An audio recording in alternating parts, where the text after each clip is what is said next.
Hey there, thanks for joining me for another episode of Blind Buys. Really appreciate you stopping by, spending some time with me as we open another fragrance together. Today we're doing another random one. It's not even really so random. I look at this box just about every day and it stands out amongst the crowd for whatever reason. It's in a plainish white box and sits opposed to mostly these darker, removing Italian love and Italian zest there, mostly darker lineup behind me. This wall behind me, it's probably only about half of my Dragon's Horde. It's ridiculous. It's stupid. There's no reason anybody should have that, but it is what it is.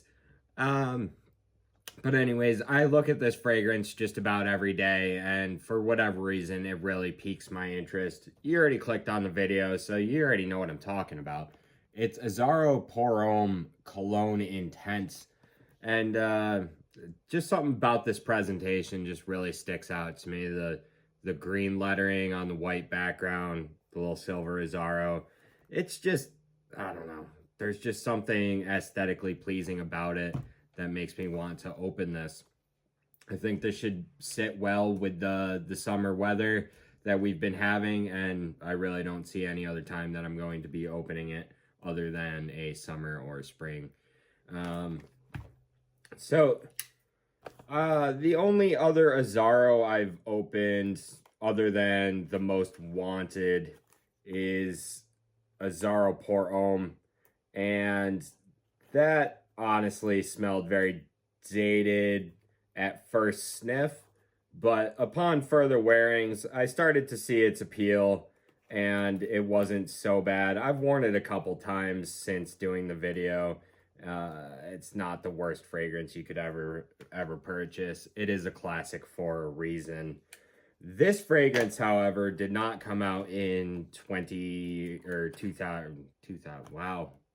This fragrance did not come out in 1970, I believe, 7, like Azzaro Pour Homme did.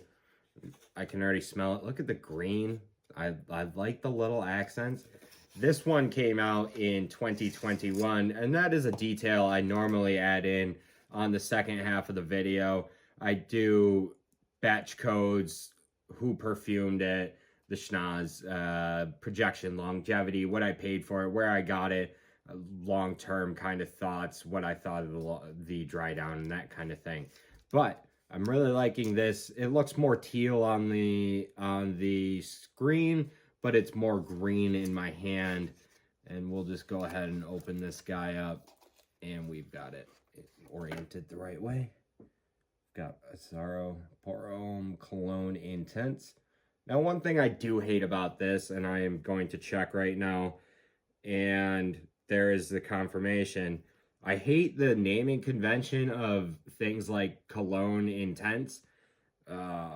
Cologne, I believe, is a low concentration of perfume. And then you slap something like Intense on there, which is the complete opposite of that. And then you put on the bottom of the bottle, Eau de Toilette. So it's like, nah, I just kind of hate it. Anyhow, atomizer facing perfectly backwards. We'll go that way. Really sweet gradient on the bottle. I do like it. And this smells cheap and cologne-y off the atomizer. So we'll go ahead and give her our old 1, 2 skidoo. Nothing on that one. Third shot's hot. And we'll dose ourselves up. We have a concert to go to tonight. The Flaming Lips are playing, and I have some work to do for that. So, okay. All right, let's do the main accords. This smells okay. Vaguely generic. Reminds me of something. It reminds me of. It kind of reminds me of like a light blue or something like that. The main accords on this fragrance are citrus, lavender, aromatic, fresh, spicy, balsamic, terpenic, conifer, woody, sweet, and green. And there's really no reason to delay the notes for whatever reason. There's only 3 listed here on our Fragrantica Cop-Out. And that's lime on the top, lavender in the middle, and mastic, or lentisk in the base. It's really citrusy up top. It gives you that kind of limey, bergamonty kind of stink off the top.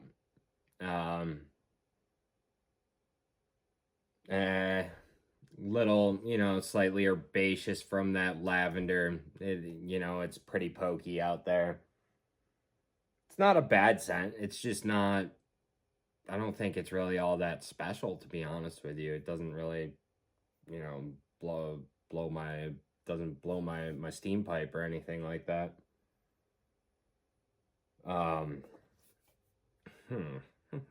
I do wonder how strong this is going to be. I feel like it's not that strong, really, just in general. I almost feel like I want to apply some more of this, although I should really be conscious.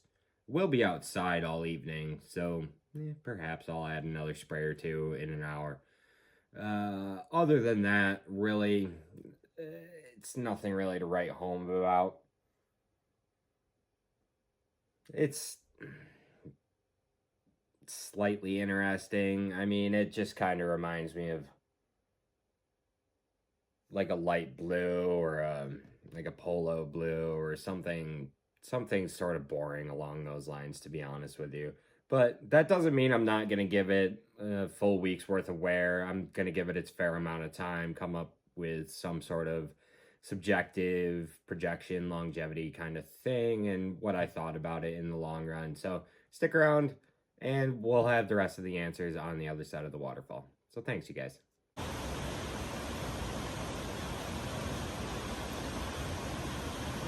All right, folks.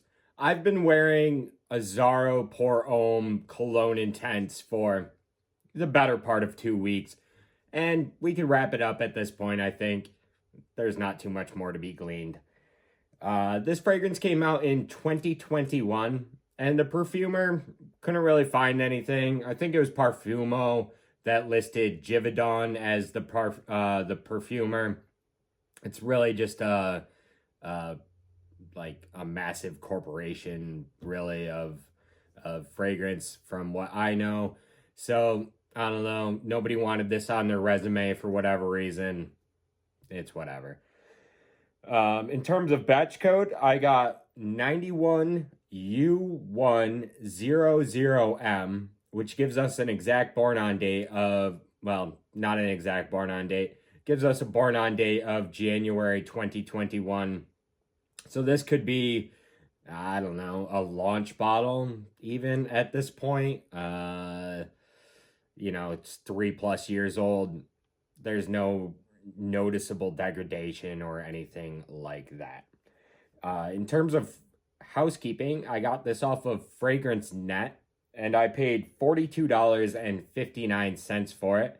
The price I checked a couple days ago, the price didn't seem to go anywhere on this one. It may be a little cheaper, a little more expensive, but for whatever reason, this fragrance is a little pricier than some of the other ones in the line.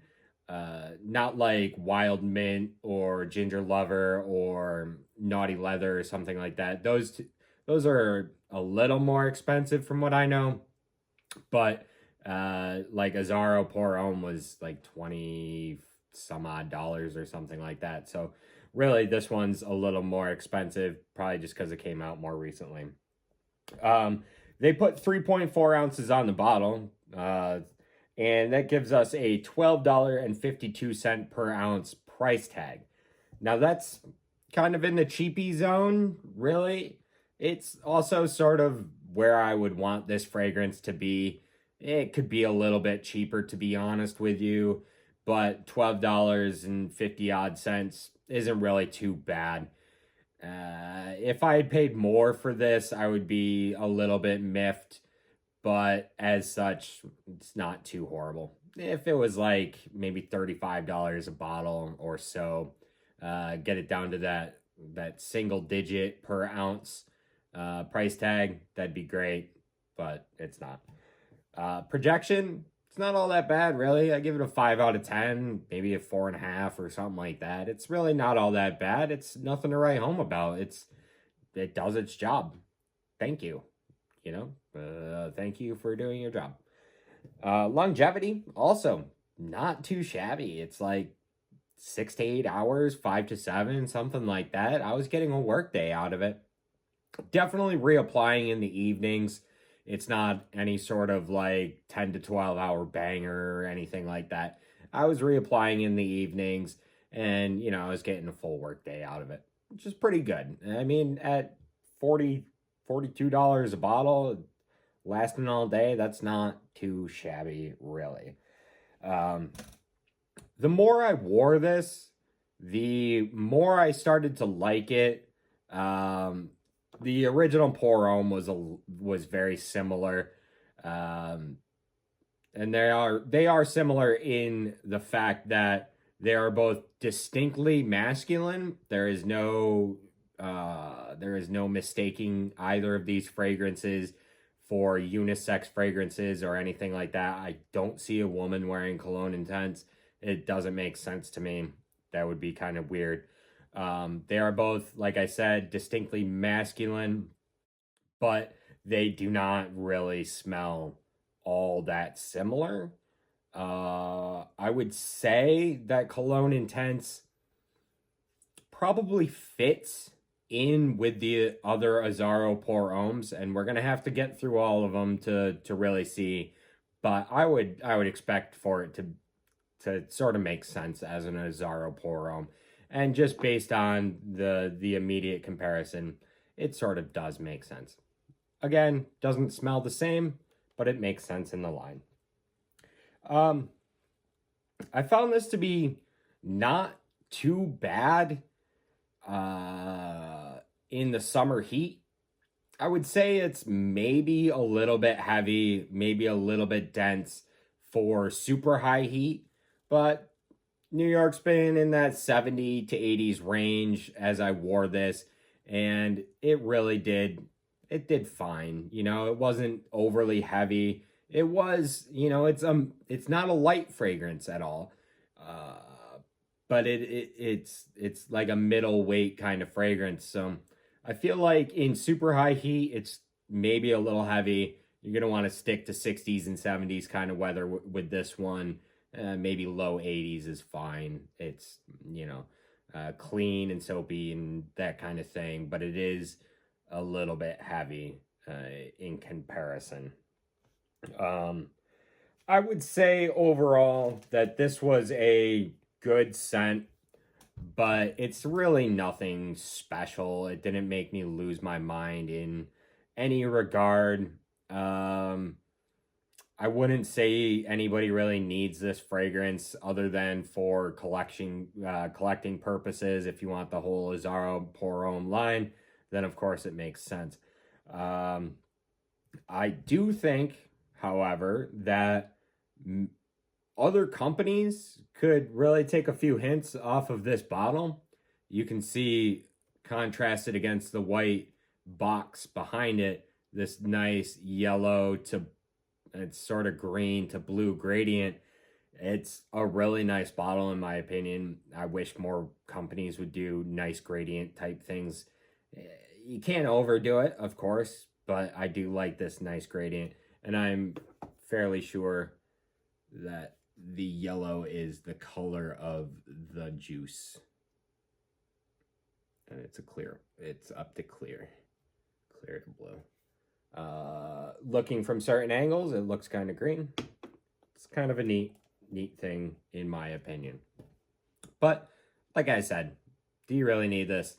Probably not. Do I need this? Probably not. It's not a bad scent though, so I'm not really too miffed about it one way or the other. Anyways, guys, that wraps up another one. Let me know if you want to see me open anything specific. I will entertain most requests I'll give it a thought, you know, something like that. But anyways, find something that's as unique as you are, wear it unabashedly. Until the next time I see you, talk to you, or anything else, take it easy, you guys. Thanks.